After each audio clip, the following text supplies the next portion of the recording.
I think the sound on the new album is much more true to how we sound as a band, maybe as a live band, you know. A lot the sound, it can just sound, it's a bit more stripped down than the first album, you know. A lot of the tracks it's just very three-piece sounding with just like 3 instruments.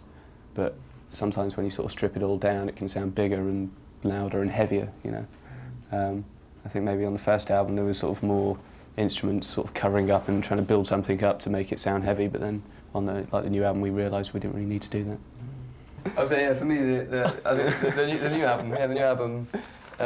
new album incorporates more piano, I think, more piano and keyboard instruments, which was, I think, hinted towards on the first album, but I think I wanted to work that into it and try and make piano work with modern hard rock without it sounding like retro, you know. And I wanted to do some piano stuff that was quite modern sounding. So I think just the influence as well from, you know, taking influences from lots of different things rather than just maybe rock. I think you know, a lot of it was older, you know, combination of modern music and old music rather than just one particular period. The artwork for the album, we gave the title Origin of Symmetry. We gave that to lots of different, maybe 15 different artists, so they all did their own interpretation of what they think that means. They had nothing else but the words Origin of Symmetry, so they just tried to make their own meaning out of that. And so I like flicking through and seeing lots of different people's perception of the same thing, because it gives you an idea of how completely different we see things. You know, if you think about the words Origin of Symmetry, looking for what is the beginning of what is similar about everyone, you cannot find it in our perception.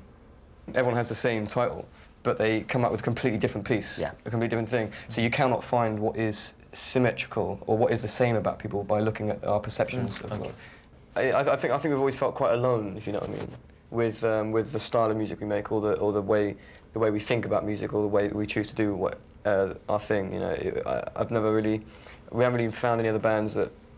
Well, I haven't really seen any other bands that I feel are sort of. So it's not so much on the level. I mean, there's bands that are, you know, better and everything, but I think there's just we've always felt distant from any scene, you know, or anything like that. I think that's just partly because we come from Devon, which is, you know, the countryside and in the middle of nowhere. So we always had that feeling of not really being, you know, in London or Manchester or in a major city. We never really felt accepted by that sort of situation. So.